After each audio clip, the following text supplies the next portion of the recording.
Olá, eu sou o professor Marcel Santiago e hoje eu queria falar um pouco com vocês sobre a filosofia política de Aristóteles. Aristóteles, ele, assim como Platão, que nós falamos na aula passada, se você perdeu um pouco sobre a filosofia política de Platão, pode clicar no card aqui em cima e assistir o vídeo anterior. Mas, como eu ia dizendo, Platão, assim como Aristóteles, fazem parte do mesmo período filosófico, que é o período da filosofia antiga.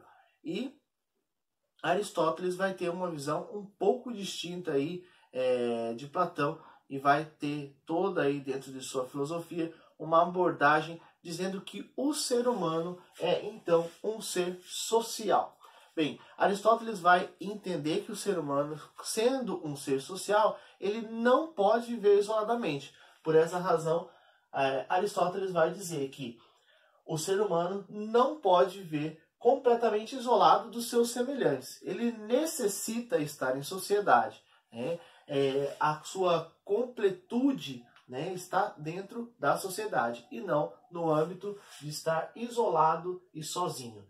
Por essa razão, ele vai dizer que a natureza do ser humano, né, é da própria natureza do ser humano ser entendido como um animal político. Então, a natureza do ser humano é animal político. Ele é um animal político, ou seja, ele está na polis. Lembre-se que político sempre está remetido à palavra, né, etimologicamente, é polis. Então, o animal político é aquele que está dentro da polis. Então, o ser humano, como um animal, um ser racional, ele é necessariamente, naturalmente político. Ele precisa estar na polis, na sociedade.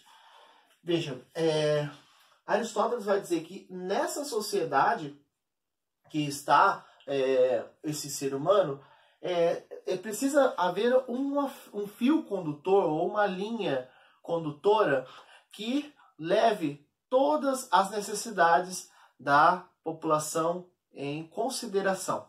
Por essa razão, Aristóteles vai dizer que a sociedade, né, ela se organiza sempre visando a realização do bem comum.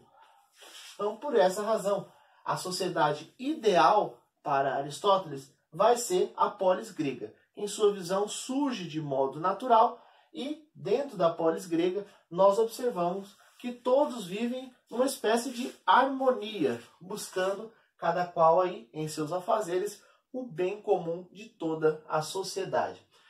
Entretanto, mesmo que cada um, fazendo os seus trabalhos coletivamente, busquem o bem comum, Aristóteles vai dizer que a sociedade, né, ou a cidade, ela tem precedência sobre o indivíduo. O que significa isso? Né? Significa que numa escala de graduação, o que precede o indivíduo é a sociedade, é o todo. Veja que para Aristóteles, o ser humano é um ser social. É ele que necessariamente precisa da cidade. Claro, a cidade é composta por vários seres humanos. Mas, veja que o todo aqui tem uma grande importância. A cidade aqui tem uma grande importância.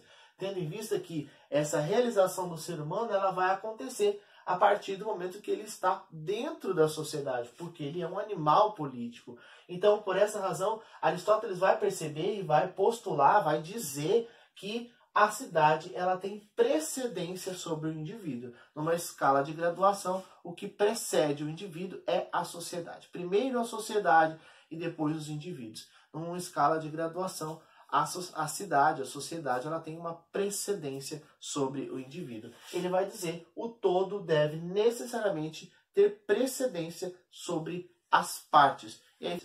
Bem, dessa forma, Aristóteles vai dizer que a ética, né, ela vai fazer então parte da política. Né? Enquanto a ética ela é voltada para o bem individual, nós temos então a política como sendo algo voltado, né, ou a prática voltada para o bem comum. Então, a partir do momento que eu sou ético, né, visando aí o meu bem-estar individual, necessariamente eu também estou contribuindo para a política, para a polis. Por essa razão, eu estou contribuindo através da minha ética para o bem comum da sociedade, ou seja, através da minha ética eu estou sendo político, eu estou contribuindo para o bem comum.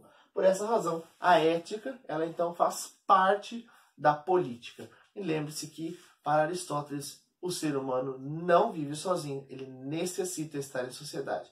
Por natureza, ele é um animal político. E eu espero ver você numa próxima ocasião. Muito obrigado.